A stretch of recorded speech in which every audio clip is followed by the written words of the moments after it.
అమెరికాలోని డల్లాస్లో తెలంగాణ ఆవిర్భావ వేడుకలు ఘనంగా జరిగాయి. ఈ వేడుకల్లో బీఆర్ఎస్ వర్కింగ్ ప్రెసిడెంట్ కేటీఆర్, పలువురు బీఆర్ఎస్ ఎమ్మెల్యేలు పాల్గొన్నారు. ఖండాలు దాటి వచ్చి తెలంగాణ జెండాను రెపరెపలాడిస్తున్నారని కేటీఆర్ అన్నారు.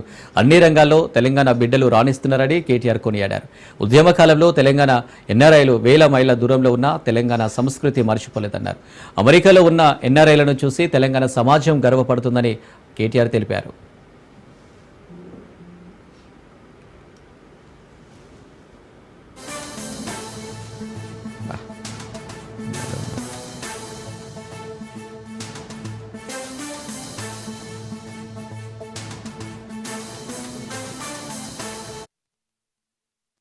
ఆనాడు మేము బాధ్యత నుండి తప్పుకునే నాడు 1,12,000 రూపాయల నుండి 3,56,000కు చేర్చి భారతదేశంలో నెంబర్ 1 స్టేట్ గా తెలంగాణ నిలబెట్టింది కేసీఆర్ గారి నాయకత్వం. మల్టీ డైమెన్షనల్ పావర్టీ అనే ఒక ఇండెక్స్ ఉంటుంది, నీతి ఆయోగ్ వాళ్ళు చూస్తారు దాన్ని. 2015-16లో తెలంగాణలో మల్టీ డైమెన్షనల్ పావర్టీ 13.18%, కానీ 2023-24లో 13.18% నుండి మల్టీ డైమెన్షనల్ పావర్టీ 3.76%కి తగ్గింది. కేవలం 8 ఏళ్లలోనే 10% పేదరిక నిర్మూలన జరిగింది అంటే ఇది తెలంగాణలో తప్ప ఇంకెక్కడ కూడా భారతదేశంలో జరగలేదు. అప్పుల మీద శాస్త్రీయమైన అవగాహన లేని వాళ్ళు, ఆర్థిక విజ్ఞానం లేని వాళ్ళు, తెలివి తక్కువ వాదనలు చేసే వాళ్ళు కొంతమంది ఉంటారు. అప్పు చేసి మనం పప్పు కూడా తినలేదు. అప్పు చేసి ఆర్థిక చక్రాన్ని తిప్పి ఆదాయాన్ని పోగు చేసి ఈ రాష్ట్రానికి, రాష్ట్రంలోని పేదలకు, రాష్ట్రంలోని ప్రజలకు సంపద సృష్టించాం. తెలంగాణ ఆర్థిక క్రమశిక్షణ తప్పలేదు, మితిమీరి అప్పులు చేయలేదు. కేంద్ర ప్రభుత్వమే చెప్తున్నది, అప్పుల్లో 28 రాష్ట్రాల్లో మనది 24వ ర్యాంక్, అంటే పైనుంచి 24 కింది నుంచి 6వ ర్యాంకు. బ్రహ్మాండమైన ఆర్థిక క్రమశిక్షణ మనకున్నది. కానీ ఇవాళ కొంతమంది తప్పుడు మాటలు మాట్లాడుతూ ఉన్నారు. కానీ మనం ఎన్నడూ కూడా చీకట్లో బాణం వేసే పని చేయలేదు, చేయకూడని అప్పు చేయలేదు, చేయకూడని తప్పు అంతకంటే చేయలేదు. మూస పద్ధతుల్లో ముందుకెళ్ళలేదు. అవుట్ ఆఫ్ ద బాక్స్ ఆలోచనలతో, వినూత్నమైన ఆవిష్కరణలతో, పాలసీ డిస్రప్షన్తో విప్లవాలను సృష్టించాం. మాంద్యం ముసురుకున్న కాలంలోనూ, పెద్ద నోట్లు రద్దయినా కూడా, కరోనా లాంటి ఇబ్బంది వచ్చినా కూడా తెలంగాణను ఆర్థిక రంగంలో ముందుకు తీసుకొని పోయినాం. కేసీఆర్ గారు ఆయన ఒక మాట ఇస్తే మరి నెరవేర్చి తీరుతారనే విశ్వాసం తెలంగాణ ప్రజల్లో ఉంది. కేసీఆర్ అంటేనే విశ్వాసానికి చిరునామా. ఆయన నినాదం ఇస్తే అది సంచలనం, ఆయన విధానాన్ని ప్రకటిస్తే అదొక విప్లవం. ఆనాడు మేము బాధ్యత నుండి తప్పుకునే నాడు 1,12,000 రూపాయల నుండి 3,56,000కు చేర్చి భారతదేశంలో నెంబర్ 1 స్టేట్ గా తెలంగాణ నిలబెట్టింది కేసీఆర్ గారి నాయకత్వం. మల్టీ డైమెన్షనల్ పావర్టీ అనే ఒక ఇండెక్స్ ఉంటుంది, నీతి ఆయోగ్ వాళ్ళు చూస్తారు దాన్ని. 2015-16లో తెలంగాణలో మల్టీ డైమెన్షనల్ పావర్టీ 13.18%.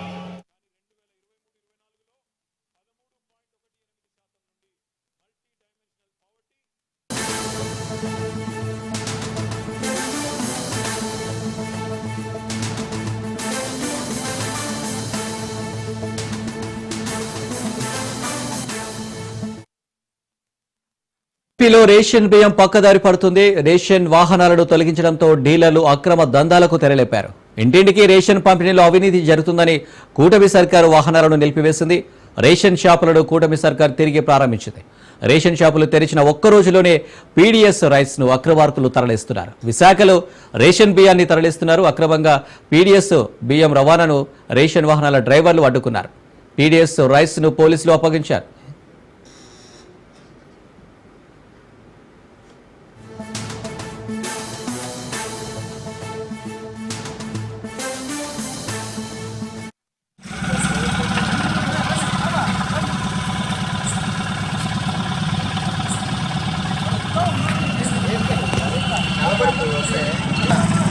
వాయిస్ ఎక్కడైతే దానికి చెప్పే కాదు చూపించాలి మనం. ఏపీలో రేషన్ బియ్యం పక్కదారి పడుతుంది. రేషన్ వాహనాలను తొలగించడంతో డీలర్లు అక్రమ దందాలకు తెరలేపారు. ఇంటింటికి రేషన్ పంపిణీలో అవినీతి జరుగుతుందని కూటమి సర్కార్ వాహనాలను నిలిపివేసింది. రేషన్ షాపులను కూటమి సర్కార్ తిరిగి ప్రారంభించింది. రేషన్ షాపులు తెరిచిన ఒక్క రోజులోనే పీడీఎస్ రైస్ ను అక్రమార్కులు తరలిస్తున్నారు. విశాఖలో రేషన్ బియ్యాన్ని తరలిస్తున్నారు. అక్రమంగా పీడీఎస్ బియ్యం రవాణాను రేషన్ వాహనాల డ్రైవర్లు అడ్డుకున్నారు. పీడీఎస్ రైస్ ను పోలీసులకు అప్పగించారు. రైట్, ఇక విశాఖలో రేషన్ బియ్యం అక్రమ తరలింపుకు సంబంధించి డీటెయిల్స్ సూర్యప్రకాష్ అందిస్తారు. సూర్యప్రకాష్. అనిల్, నిన్న రాత్రి అయితే యథేచ్ఛగా అయితే బియ్యం అక్రమ రవాణా అయితే జరగడం అయితే పూర్తిగా అయితే విశాఖ నగరంలో అయితే పూర్తిగా స్థాయిలో అయితే జరగడం జరిగింది. ఎక్కడికక్కడ ప్రతి డిపో నుండి కూడా కొన్ని వాహనాల్లో, ప్రైవేట్ వాహనాల్లో ఈ యొక్క సరఫరా చేయడం అయితే పూర్తిగా చేయడం అయితే కనిపిస్తూ ఉంది. ముఖ్యంగా కూటమి ప్రభుత్వం ఏదైతే ముఖ్యంగా తీసుకుందో దానికి సంబంధించి ఎక్కడికక్కడ ఏర్పాట్లు చేస్తూ కూడా అన్ని ఏర్పాట్లు చేశామని చెప్పేసి రైల్వే డిపో, రేషన్ డిపోలను ఏర్పాట్లు చేయడం అయితే జరిగింది. కానీ ఎక్కడ కూడా దానికి సంబంధించి ఏది కూడా జరగలేదనే విషయం అయితే మనకి రాత్రి జరిగింది ఇంట్లో అయితే తేటతెల్లమవుతుంది. పూర్తిగా ఈ రేషన్ డిపోలు పరిమితి ఏర్పాటు చేసి ప్రభుత్వం ఏదైతే పేదలకు అందించాల్సిన బియ్యం ఏదైతే ఉంటుందో కేంద్ర రాష్ట్ర ప్రభుత్వాల వారి యొక్క సొమ్ముతో అయితే ఈ యొక్క బియ్యాన్ని అయితే అందిస్తుంటారు. కానీ ఆ బియ్యం అయితే రాత్రి పూర్తిగా సరే అక్రమంగా అయితే ఒక వెహికల్స్ లో తీసుకెళ్లడం అయితే మనం క్లియర్ గా అయితే విజువల్స్ చూడొచ్చు. దాన్ని ఇంటింటికి రేషన్ బియ్యం అందించే అవకాశం ఏదైతే ఉంటుందో ఆ యొక్క రేషన్ బియ్యాన్ని అందించే వాహనాల్లోనే అక్రమార్కులు ఎక్కువగా ఉన్నారని, వాళ్ళని ఒక స్మగ్లర్స్ గా కూడా ఈ యొక్క కూటమి ప్రభుత్వంలో పౌర శాఖ మంత్రి ఎవరైతే నాదెండ్ల మనోహర్ ఉన్నారో ఆయన ప్రస్తావించడం జరిగింది. అందుకు సంబంధించి మేము ఎటువంటి అక్రమాలు చేయలేదని, మా యొక్క కడుపు కొట్టద్దని చెప్పేసి వాళ్ళు ధర్నాలు చేసిన ఒక ఎత్తైతే మరోపక్క కనిపిస్తుంది. అలానే రేషన్ డిపోలకు సంబంధించి ప్రతి డిపోలో కూడా బియ్యాన్ని ఎంత వస్తుంది, ఎంత అందిస్తున్నాం అనే విషయాన్ని అయితే తెలియజేయడం అయితే జరుగుతూ ఉంది అనే విషయాన్ని అయితే తెలియజేస్తున్నారు. కానీ ఎక్కడ కూడా అది పూర్తిగా ఆచరణలో లేదనే విషయం అయితే మనకు పూర్తిగా అయితే నిన్న రాత్రి జరిగిన ఘటనలో తెలుస్తుంది. ఇది ఒక్కసారే కాకుండా ప్రతి నెల ఇదే ఘటన జరుగుతుంటాయి. నేటి రాత్రి కూడా ఇలా జరిగే అవకాశం ఉందని చెప్పేసి అయితే దాదాపు పోలీసులు ఎక్కడికక్కడ గస్తీ కాయడానికి కూడా నిర్వహించడం అయితే జరుగుతుంది. నిన్న నైట్ ఏదైతే మనకి విజువల్స్ లో చూస్తున్నట్టు ఆ యొక్క రేషన్ బియ్యం వెహికల్ ఉందో ఆ బియ్యాన్ని అయితే ఫోర్త్ టౌన్ పోలీస్ స్టేషన్ పరిధిలో అయితే వాళ్ళని అదుపులో తీసుకొని సీజ్ చేయడం అయితే జరిగింది అనిల్ అక్కడ. Right Suryaprakash, thank you.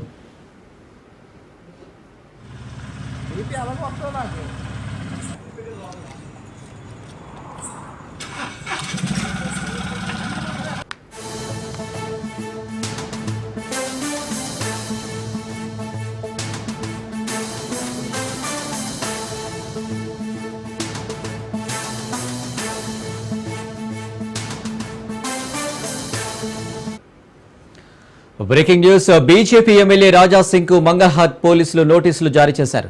ఒంటరిగా తిరగవద్దని నోటీసులో సూచించారు. భద్రతా సిబ్బంది బుల్లెట్ ప్రూఫ్ కారు లేకుండా బయటకు వెళ్లొద్దని, ఒంటరిగా తిరగవద్దని తెలిపారు. రాజా సింగ్ కు తరచూ బెదిరింపు కాల్స్ వస్తున్నాయని నోటీసులో పేర్కొన్నారు.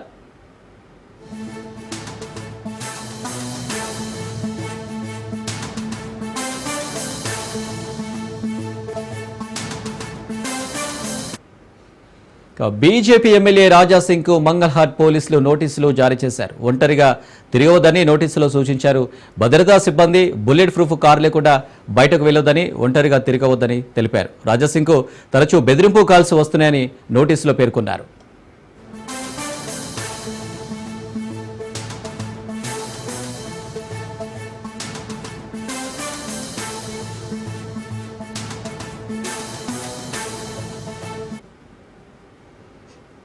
ఇక ఎమ్మెల్యే రాజా సింగ్ కు తరచూ బెదిరింపు కాల్స్ కు సంబంధించి డీటెయిల్స్ రాజు అందిస్తారు. రాజు. రైట్ అనిల్, ఏకమహల్ ఎమ్మెల్యే రాజా సింగ్ కు వరుసగా బెదిరింపు కాల్స్ వస్తున్న నేపథ్యంలో ఆయన ఈ మధ్య బక్రీద్ సందర్భంగా ఓల్డ్ సిటీలో అటు గోరక్షణకు సంబంధించి కూడా ఆయన పెద్ద ఎత్తున చర్యలు తీసుకోవాలంటూ డీజీపీకి తెలంగాణ సీఎం రేవంత్ రెడ్డికి విజ్ఞప్తి చేస్తున్నటువంటి పరిస్థితి ఉంది. ఈ మధ్య కాలంలో గోవధ చేయకూడదంటూ కూడా ఆయన నేరుగా తన బుల్లెట్ వాహనం పైన ప్రయాణిస్తూ ఆ వీడియోలు తీసినటువంటి పరిస్థితి అయితే ఉంది.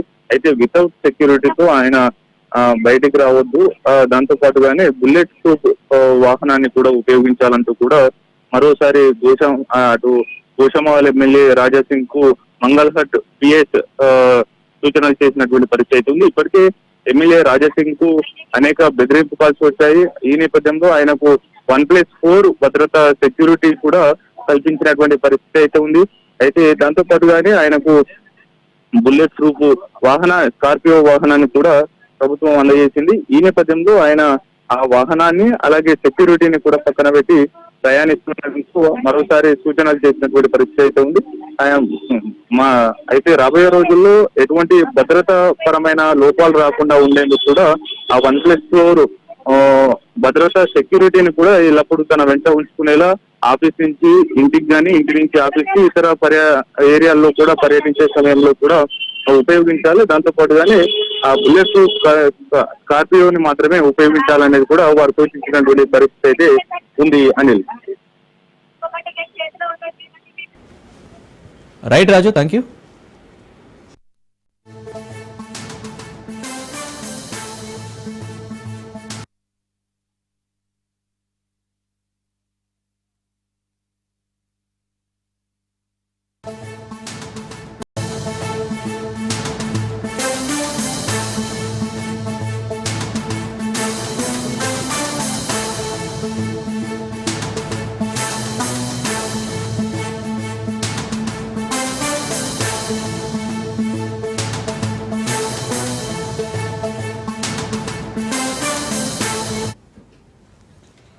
సత్యసాయి జిల్లా కదిరిలో దారుణం చోటు చేసుకుంది.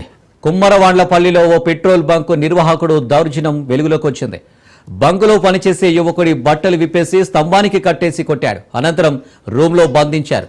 యువకుడి దగ్గర తక్కువ డబ్బులు వచ్చాయనే కారణంతో ఈ దాష్టికానికి పాల్పడ్డారు.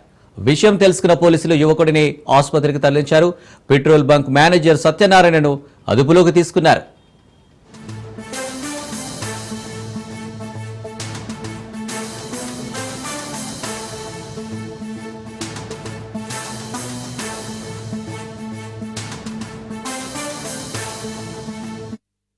తక్కువ సార్ 3,000 సార్.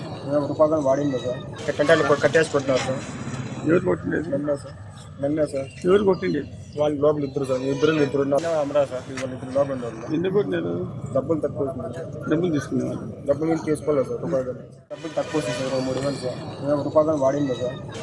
కట్టేసి కొట్టినారు సార్. ఎవరు కొట్టిండేది? నన్నే సార్. ఎవరు కొట్టింది? వాళ్ళు లోపల ఇద్దరు సార్. ఇద్దరు అమరా సార్. వాళ్ళు ఇద్దరు లోపల ఉన్నారు. ఎందుకు కొట్టినారు? డబ్బులు తక్కువ డబ్బులు తీసుకున్నారు. కుమ్మరవాళ్ళపల్లి దగ్గర పెట్రోల్ బంకులో బాబా ఫకరుద్దీన్ అనే వ్యక్తి నల్లజెరుగు చెందిన వ్యక్తి అక్కడ పనిచేస్తున్నాడు. ఉదయం పెట్రోల్ బంకులో నిన్న డ్యూటీ ఎక్కినాడు. ఈ రోజు ఉదయం డ్యూటీ దిగేటప్పుడు డబ్బులు చూస్తే 24,000 రూపాయలు డబ్బులు తక్కువ వచ్చాయి. ఆ డబ్బులు తక్కువ వచ్చిన విషయంలో పెట్రోల్ బంకులో పనిచేసే మేనేజర్ సూర్యనారాయణ మరియు అతనితో పాటు అక్కడ పనిచేసే వాళ్ళు కలిసి ఇతన్ని అక్కడ ఒక ఫోన్ కట్టేసి కొట్టి తర్వాత రూమ్ లో పెట్టి బంధించారు. విషయం తెలియగానే మేము పోయి అతన్ని తీసుకొచ్చి హాస్పిటల్కి పంపించాము. కుమ్మరవాళ్ళపల్లి దగ్గర పెట్రోల్ బంకులో బాబా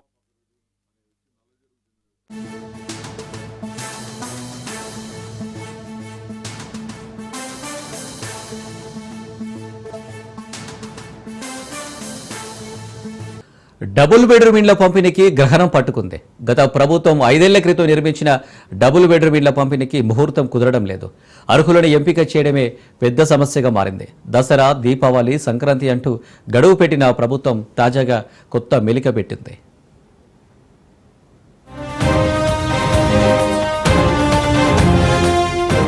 నిజామాబాద్ అర్బన్ నియోజకవర్గంలో డబుల్ బెడ్రూమ్ ఇల్లు శిథిల దశకు చేరాయి. గత ప్రభుత్వం 5 ఏళ్ల క్రితం జిల్లా కేంద్రంలో 21 కోట్లు వెచ్చించి 396 డబుల్ బెడ్రూమ్ ఇళ్లను నిర్మించింది. ఆధునిక హంగులతో డబుల్ బెడ్రూమ్ ఇళ్లను ముస్తాబు చేసింది. అయితే 5 ఏళ్లుగా పంపిణీకి నోచుకోకపోవడంతో వృద్ధాగా వదిలేశారు. లబ్ధిదారులకు ఇల్లు కేటాయించకపోగా అవి నిరుపయోగంగా పడి ఉంటున్నాయి. దీంతో ఆకతాయిలు ఇండ్ల కిటికీలు, అద్దాలను ధ్వంసం చేశారు. అంతేకాకుండా ఇండ్లకున్న విద్యుత్ బోర్డులను ఎత్తుకెళ్లారు. ట్రాన్స్ఫార్మర్లను సైతం చోరీ చేశారు. నిర్మాణాలను సైతం ధ్వంసం చేశారు. ఫలితంగా డబుల్ బెడ్రూమ్ ఇళ్లు శిథిల దశకు చేరుకున్నాయి. ఈరోజు డబుల్ బెడ్రూమ్ ఇళ్లను మనం చూస్తా ఉన్నాం. నిర్మించి గత ప్రభుత్వం టీఆర్ఎస్ ప్రభుత్వం అధికారంలో ఉన్నప్పుడు సొంతింటి కలను నెరవేరుస్తాము, మీరెక్కడ కూడా గుడిసెలు వేయొద్దు అని నిరుపేదల గుడిసెలన్నీ తీసేపించి డబుల్ బెడ్రూమ్ ఇళ్లు మేము కడుతున్నాం చూడండి అని చెప్పేసి చూపెట్టి మనకు ఈ నిర్మాణం కట్టి ఇవ్వడం జరిగింది. కానీ ప్రజలకు మాత్రం పంపిణీ చేసిన పాపాన పోలేదు. ఇక్కడ అన్ని కూడా దర్శనం చేస్తా ఉన్నారు. కాంగ్రెస్ ప్రభుత్వం అధికారంలోకి వచ్చిన కొద్ది రోజుల్లోనే నిరుపేదలకు సొంతింటి కల నెరవేరుస్తామని ప్రకటించింది. జిల్లా పర్యటనకు వచ్చిన మంత్రి పొంగులేటి దీపావళి నాటికి నిర్మాణం పూర్తయిన ఇండ్లను పంపిణీ చేస్తామని ప్రకటించారు. మరమ్మతులు పూర్తి చేసి పంపిణీకి సిద్ధం చేయాలని ఆదేశించారు. మరమ్మతులకు నిధులు విడుదలై టెండర్లు పిలిచినప్పటికీ పనులు ప్రారంభం కాలేదు. ఫలితంగా డబుల్ బెడ్రూమ్ ఇళ్లు ఆకతాయిలకు, అసాంఘిక కార్యకలాపాలకు అడ్డాగా మారిపోయాయి. డబుల్ బెడ్రూమ్ పేరుతో ఇక్కడ సుమారుగా 450 కుటుంబాలకు ఇచ్చే విధంగా ఇక్కడ నిర్మాణాలు చేయడం జరిగింది. కానీ ఇప్పటి వరకు గత ప్రభుత్వము ఈ ప్రభుత్వం వచ్చిన తర్వాత కూడా ఇప్పటి వరకు ఇక్కడ ఇవ్వక ఈ యొక్క బిల్డింగ్లన్నీ కూడా అసాంఘిక కార్యకలాపాలకు అడ్డాగా మారడం జరిగింది. ఈ యొక్క బిల్డింగ్ లో ఎలాంటి డోర్స్ గాని కిటికీలు కూడా అన్ని కూడా ఇక్కడ దొంగతనం జరగడం జరిగింది. కాబట్టి ఇక్కడ ఎంబడే ఈ యొక్క డబుల్ బెడ్రూమ్ ని మళ్లీ పునర్నిర్మించి అందరికి కూడా మన అర్హులందరికీ కూడా ఇవ్వవలసిందిగా మా యొక్క మనవి. డబుల్ బెడ్రూమ్ ఇళ్ల కోసం సుమారు 40,000 మంది నిరుపేదలు దరఖాస్తులు చేసుకున్నారు. గత ప్రభుత్వంలో అర్హులను కూడా ఎంపిక చేశారు. అయితే ఎంపిక ప్రక్రియలో అవకతవకలు జరిగాయని ఆరోపణలు రావడంతో ఆ ప్రక్రియను నిలిపివేశారు. మరోసారి అర్హులను ఎంపిక చేయాలని అధికారులు నిర్ణయించారు. అర్బన్లో ఇందిరమ్మ ఇండ్ల పథకం ప్రారంభం కాగా చాలా మంది నిరుపేదలు దరఖాస్తులు చేసుకున్నారు. వారిలో సొంత స్థలం లేని వారిని అధికారులు గుర్తించి స్థలం లేని వారికి డబుల్ బెడ్రూమ్ ఇళ్లు ఇవ్వాలని ప్రభుత్వం నిర్ణయించింది. అయితే ఇంటి స్థలం లేని వారిలో నిరుపేదలను మొదట ఎంపిక చేశాక డబుల్ బెడ్రూమ్ ఇళ్లకు మరమ్మతులు చేయాలని అధికారులు భావిస్తున్నారు. లబ్ధిదారుల ఎంపికలో ఆలస్యం జరిగితే ఉన్న ఇండ్ల తలుపులు కిటికీలను కూడా ఆకతాయిలు మళ్లీ ధ్వంసం చేసే అవకాశం ఉందని అధికారులు భావిస్తున్నారు. డబుల్ బెడ్రూమ్ కోసం దరఖాస్తు చేసుకున్న లబ్ధిదారులు ఇప్పుడు ఇందిరమ్మ ఇండ్ల కోసం దరఖాస్తులు చేశారు. మీరు రాజకీయ నాయకులకి తొత్తులుగా పనిచేయకండి.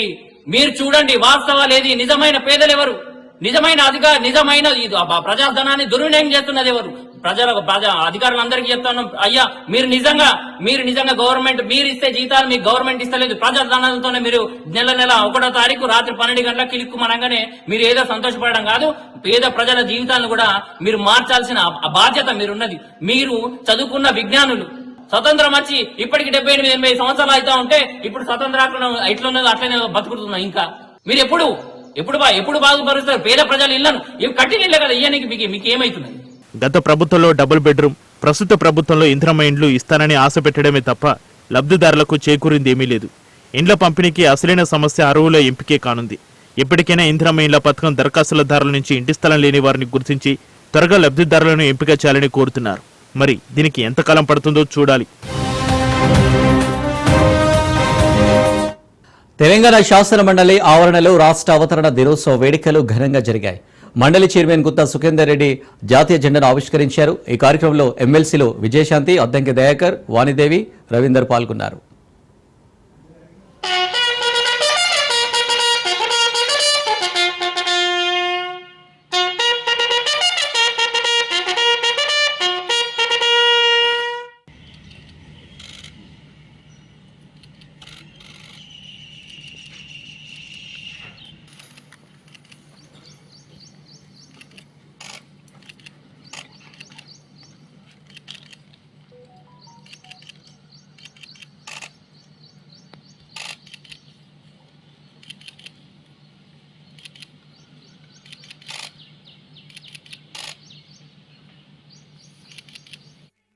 गुजरात मराठा द्राविड उत्कल वंगा विंध्य हिमाचल यमुना गंगा उच्चल जलधि तरंगा तव शुभ नामे जागे तव शुभ आशीष मांगे गाहे तव जय गाथा.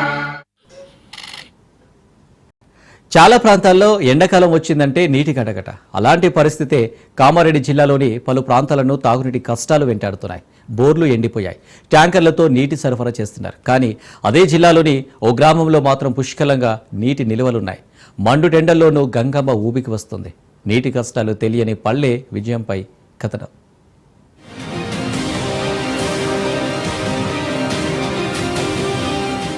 కామారెడ్డి జిల్లా రామారెడ్డి మండలం ఉప్పల్వాయి గ్రామాన్ని నీరూరా అని కూడా పిలుస్తారు.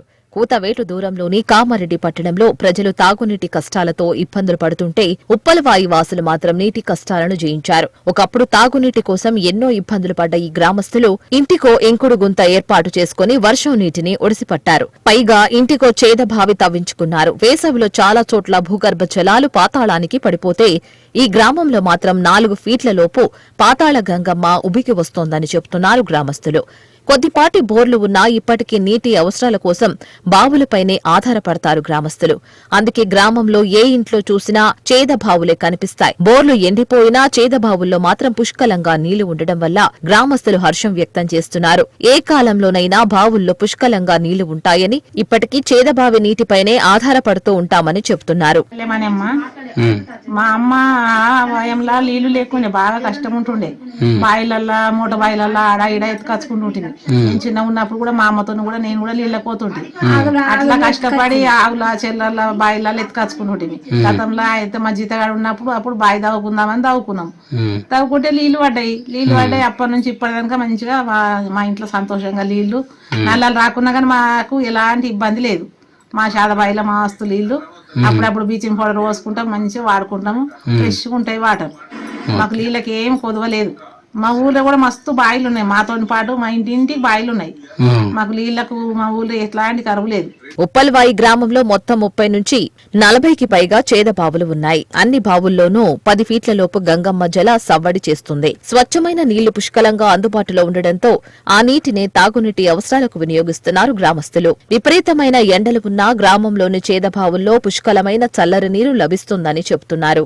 జిల్లాల్లోని చాలా చోట్ల భూగర్భ జలాలు రోజురోజుకి ఇంకిపోతున్నాయి. జనాలు తాగునీటి కోసం నానా అవస్థలు పడుతున్నారు. గుక్కెడు నీటి కోసం కిలోమీటర్ల మేర బిందులతో నడుస్తున్నారు. వాటర్ ట్యాంకర్ల కోసం కళ్లు కాయలు కాసేలా ఎదురు చూస్తున్నారు. వర్షాలు మా విలేజ్ ఉప్పల్వాయి గతంలో బావులు ఉండేవి. ఎందుకంటే ఇప్పుడు పుష్కలంగా నీళ్ళు ఉండేటివి గతంలో. అప్పుడు లేక వీళ్ళ కోసం తీసుకున్న బావులు ఉన్నాయి. ఇప్పుడు ప్రజెంట్గా కొన్ని ఉంటే 20-30 బావులు ఉంటాయి నాకు తెలిసి. అందులో నీళ్ళు అవైలబుల్ ఉంటాయి. ఇప్పుడు రీసెంట్గా మోటార్లు బీటార్లు వచ్చినాయి కాబట్టి అందులో అవైలబుల్గా ఉన్నాయి. ఇప్పటికైనా వాటర్ ఉన్నాయి, మోటార్లు ఉన్నాయి, బావులు ఉన్నాయి, ఉంటాయి అవైలబుల్ బావుల్స్ ఉంటాయి మా విలేజ్ పొలాయిలో. ఇక సాగునీటి కోసం రైతులు చేసే ప్రయత్నం అంతా ఇంత కాదు. ఒక్కో రైతు 10 బోర్ల వరకు తవ్వుతున్నా గంగమ్మ జాడ కనిపించడం లేదు. కామారెడ్డి పట్టణంలో 1000 నుంచి 1500 ఫీట్లు తవ్వినా చుక్క నీరు పడడం లేదు. అలాంటిది ఉప్పలవాయి గ్రామంలో మాత్రం చేదబావులు నిండుకుండలా తలపిస్తూ ఉండడం తమ గ్రామ ప్రజల అదృష్టంగా భావిస్తున్నారు గ్రామస్తులు. మండుటెండలో సైతం పుష్కలంగా నీటితో దర్శనమిస్తున్న ఉప్పలవాయి చేదబావులను చూసి అందరూ ఆశ్చర్యపోతున్నారు. ఇంకుడు గుంతలతో నీటి కష్టాలకు చెక్ పెట్టిన ఉప్పలవాయి గ్రామస్తులు ఎంతో మందికి స్ఫూర్తిగా నిలుస్తున్నారు.